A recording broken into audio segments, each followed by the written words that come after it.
So to just give away the answer to the question about what's the greatest chord, it's this one. This is the best chord. This is a dominant 7 sharp 11 or a French 6th, whatever you want to call it. And I'm just going to talk about some things that I know about it, things that I'm interested in, things you can do with it, and why it's super cool and you should play around with it. So first off, where does this chord come from? The French 6th chord. I'm going to assume you kind of know at least the chapter from the end of the undergraduate theory book about augmented sixths.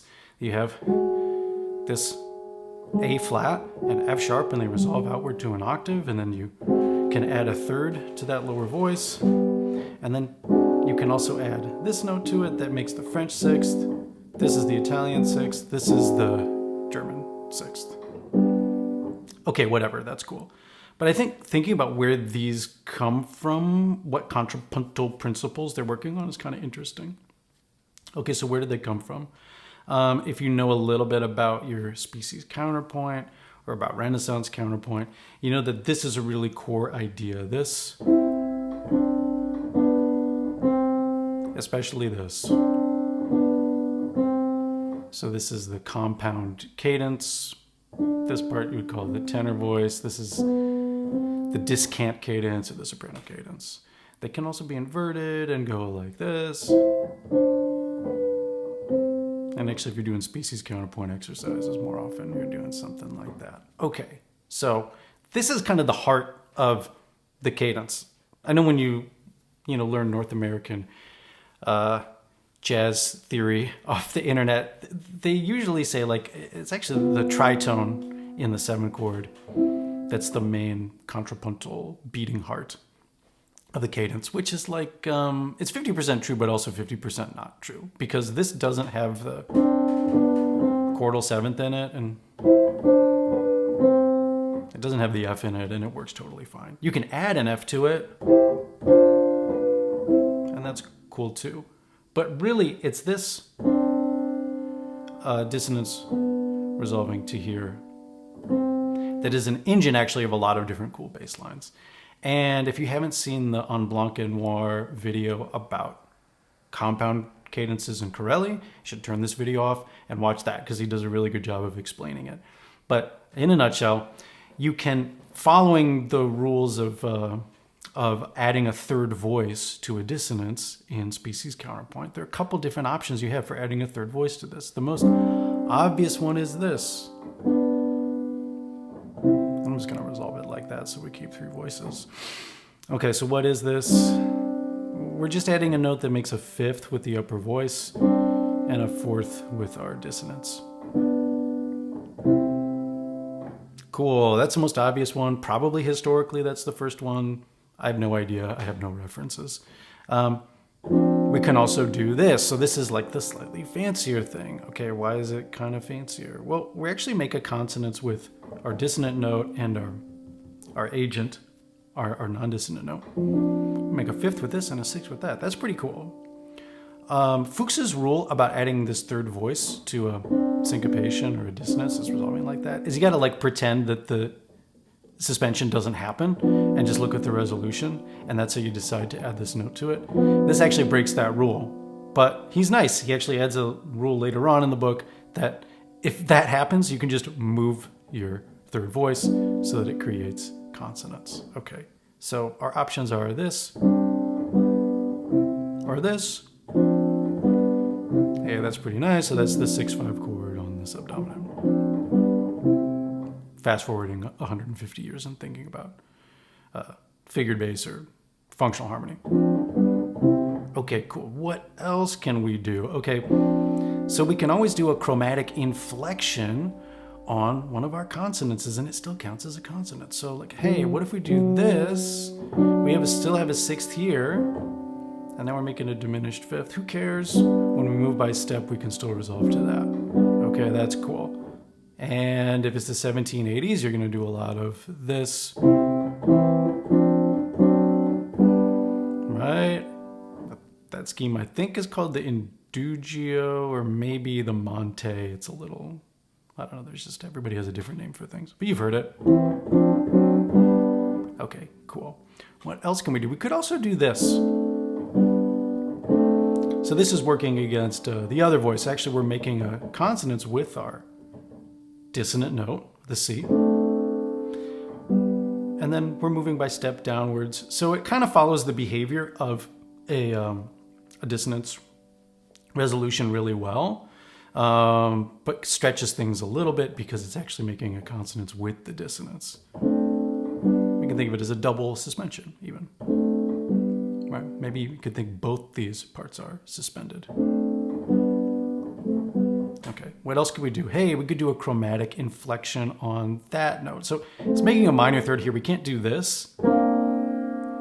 I mean, we kind of can, but this is a whole different animal because now we're making a third against this, and now this is a second. Too complicated. But we could lower it. We got a major third here.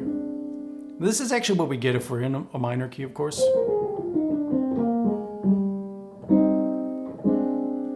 We're going to get that. Yeah, that's cool.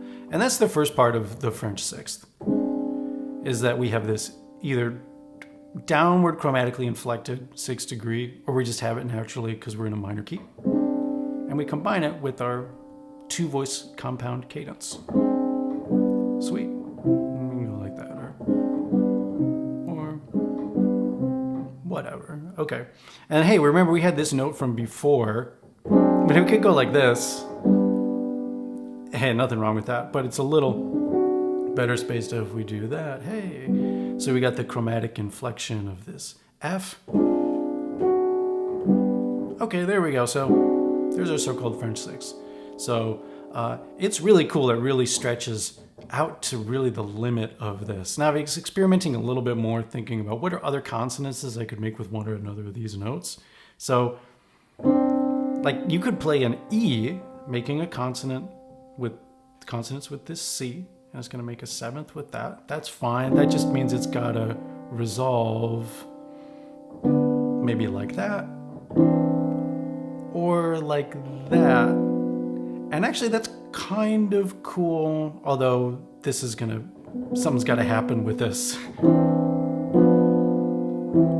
Maybe come back to that. We can also chromatically inflect that. Get that, which is really cool.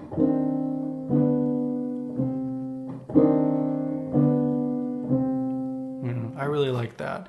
I mean, that might be somehow related to what they call the chord of the superfluous fifth, which is this guy.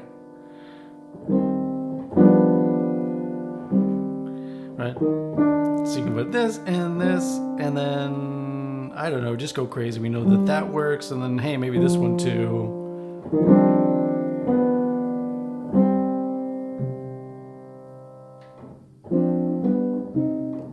I don't know, your reaction to that may vary. But anyway, so the contrapuntal principle here is pretty cool. That we've got this guy. And then we had chromatic inflection on our third voice, which makes some consonants with the other ones. Okay, so that's one thing that's cool about it. The second thing that's cool about it is that it really resembles a dominant 7th chord in some respects, because the augmented 6 in equal temperament is an harmonic with a minor 7. If piano was tuned in mean tone, and leave a comment if you want me to tune my piano to mean tone. This is a totally different interval than, say, like C to B flat. This would be a G sharp, sorry, an A flat and an F sharp, which makes a real, like, actual, you could hear the augmented 6 here. Which is extremely close, actually, to the 7th harmonic, just kind of by coincidence. So, hey, that's another cool thing about the French 6 chord. If you're playing in mean tone or even some other unequal temperament, this is going to be a very special chord that approximates 7 limit just intonation. Okay, where was I? Other things that are cool about it.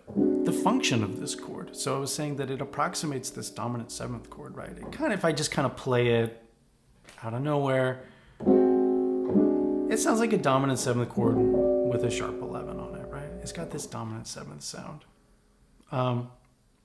This is kind of connected with tritone substitutions, right? Some people say, well, all the augmented 6 chords are really just tritone substitutions. And I feel like yes and no. I mean, I'm disagreeing with Tchaikovsky here. He said the augmented sixth chords, they're just secondary dominants. They're just tritone substitutions. But I think there's something special about the augmented sixth chord, in particular this special flavor, the French sixth, which is that its function is not dominant. It is dominant of the dominant. It is predominant or subdominant or an applied dominant, but is a predominant chord. And if we're thinking functionally, that's where we can really have a lot of fun. When we're in the predominant zone, there's no rules. Once we're in the dominant zone, we're eventually going to get to the tonic. We're in the predominant zone. We can switch between a lot of different stuff. So like this is something that happens. What is this? The lay sol fi or fi sol lay schemata.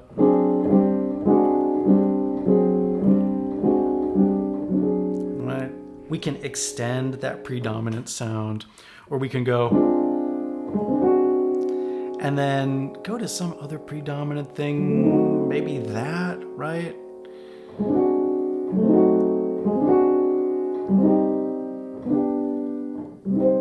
Okay, so really, really nice stuff because it's predominant.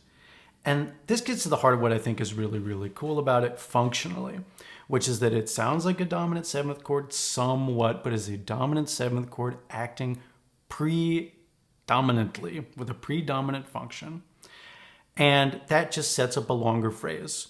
When you resolve the tension of this predominant chord, now you're on a dominant and you have a whole other place to play in that dominant prolongation instead of just thinking like, okay, well now I'm in G major. And that's where the tritone substitution, I think, can be a little bit boring. Is you're like, well, I just substitute the dominant and then I end up on the tonic, and where's the fun in that? But if you're thinking about this as a predominant chord, then you're like, okay, well, I can prolong my predominant and then I'm in dominant and can do all the fun things that you do on dominant too. And the other thing I really love about it is this so-called sharp 11. Of course, it's diatonic, but sharp 11, if we're doing that kind of spelling, is it gives the chord out of context that predominant feel, at least to me. Once we hear this, right, that's kind of a cliche melody that goes with this a lot. Somebody who does this a lot, and I don't have a specific example, but I'll do kind of a fake kind of lick, is Chopin, and Debussy does this too. Right, that I have this dominant seventh like chord. Once I hit that sharp 11, we know we're going there.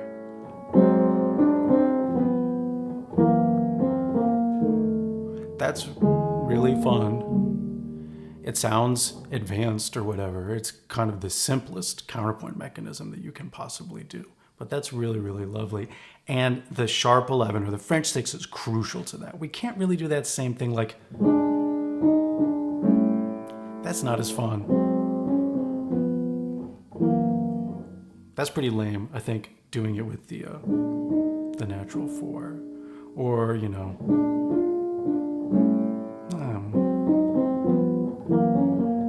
I mean, it does sound a little bit beboppy, but I think that is just cooler.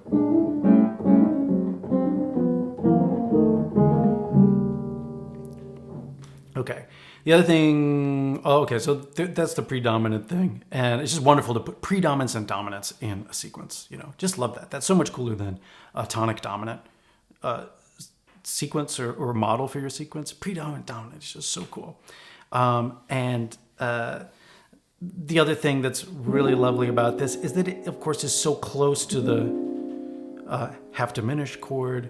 And so you can kind of mess around with that half diminished chord or even the fully diminished chord to play around there. So you could go, let me do that same voicing I was doing before.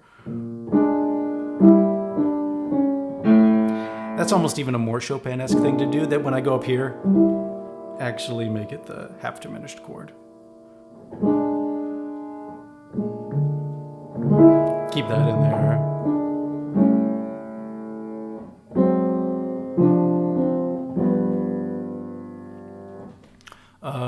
What else? So adjacency to the half diminished chord, being a predominant is really cool. Okay, and then some more like modern stuff. By modern, I mean like in the past 100 years or so. is that there's some cool like symmetrical things about this chord, in the sense that it's very even. It's a very even division of the octave. We have a major third here, and then a major third here, and the bottom of each one of those major thirds is a tritone apart. So we could think of it as two major thirds that are a tritone apart. That's very symmetrical. It's very similar to the type of stuff that you get with the fully diminished seventh chord, whereas Messiaen calls this limited transposition. You transpose it a couple steps, and then you actually end up with the same set of notes again. This is another thing with like this chord just has no root, right? The root being the note that if you played it in the bass turns it into a common chord with a third, fifth, and an octave, or a seventh chord with a third, fifth, and a seventh, right? There's no note that we can play in the bass, or actually there are two notes that we could play in the bass. We play A flat, okay, we got the third, and then the wrong fifth, and we have the seventh, oh, okay. Or we play D, and then we got the wrong fifth, and then the seventh, and then the octave and the third. All right, so it is, of all the dominant like chords, it's the most tritone substitutable because it's literally the same pitch content, right? As you transpose it or invert it, it comes out to the same thing. That's pretty cool. In terms of voicing, you can do cool stuff because maybe you do a tritone there and a tritone there. Oh, that sounds really awesome. So we have tritones just moving in parallel, and we know that tritones moving in parallel just kind of works. It's kind of like by analogy to this slightly more 1830s sounding thing where you've got them forming a fully diminished seventh chord. Okay, what else is cool? There's so many things that are cool. There's that symmetricality of it. Oh, whole tones, right? Okay, it's a subset of the whole tone scale. That's pretty cool. If you do it actually like in I think it sounds kind of corny just to, if you're going.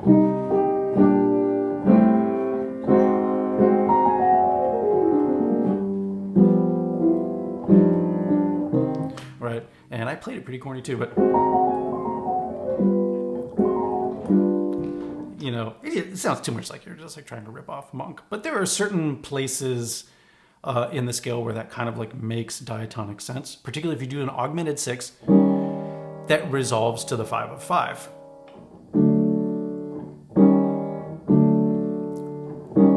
So if you do that, say we're in the key of C, it actually makes sense to fill out the chord like this.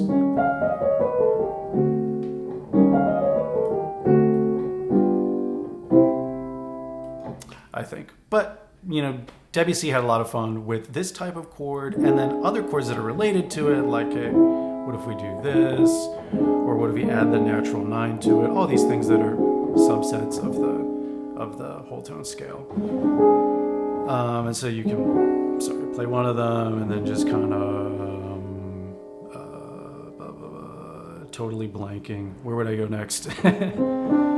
Oh, that's okay.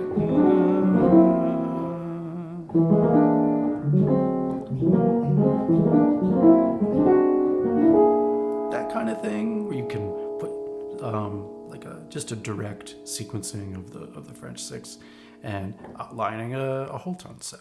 That's pretty cool. Okay. That might be all the cool stuff. It shows up in the Tristan chord, which I can never remember how to voice. Is it this?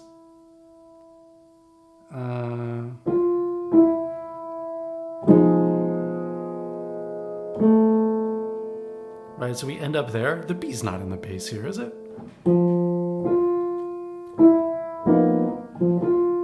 Ugh, sad. Okay, well, that happens. And it ends up on the E. I only remember the functions of the Tristan chord, but I can't remember that with the correct voicing. But yeah, it goes and it plays something that's enharmonic to the half diminished seventh chord. But the way that it's spelled, people say like this is an appoggiatura to the French sixth chord, and then it eventually resolves to this E, which really makes a lot of sense because we're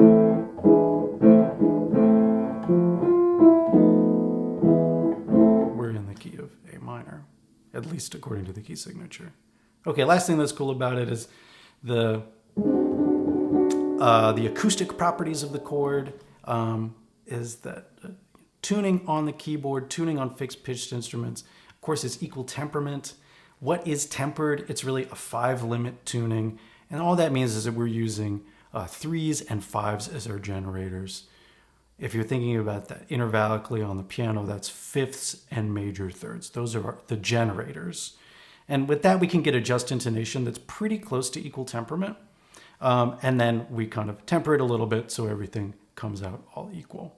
By coincidence, we end up with some pitches that they're like 30 or 40 cents off from just intonation, like the minor seventh. I was talking about before, if we actually have a F sharp and an A flat, we can get this interval really narrow enough to approximate the 7th harmonic. But in equal temperament, it is quite wide. However, there is kind of a cool thing about this, is that we're playing, of course, our fundamental, which is really our fundamental, an approximation of the 5th harmonic with our 3rd, and then an approximation of the 7th harmonic, and that would be the 11th harmonic. Maybe I'll just play the harmonic series of A flat really quick. So probably can't see that. We got octave. So that's 1, 2, 3, 4, 5, 6, 7. And I'm just going to start from 4. 4, 5, 6, 7, 8, 9, 10, 11, 12, and then 13, 14, 15, 16. It gets too crazy.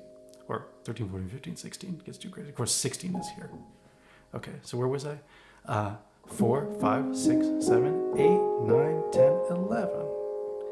So that's pretty cool. When you have a sharp 11 in a chord, is it really in tune? No, of course. A lot of stuff in here, especially like that 11th harmonic, it's almost 50 cents off. I think it does really break down. But kind of an interesting thing to toss around. There are other chords like this, like the Mystic chord, which is this. And I think it has that in that too. The Mystic chord from Scriabin is similar to this. It's got that 9 and the sharp 11 in it. And sometimes it gets called the acoustic chord. And that's just because it has this passing resemblance to a subset of the harmonic series. Okay, so anyway, that's the best chord. I'm glad that I could explain that all. Leave a comment about some of your favorite examples of French 6 chords. I didn't put any effort in this other than looking up and make sure that I remembered how my species counterpoint worked. And I know them when I see them, but I just love to see different examples of French 6 chords, especially in some kind of sequence. I just think they're incredibly beautiful. If you know any, let me know. I can't get enough. All right, bye.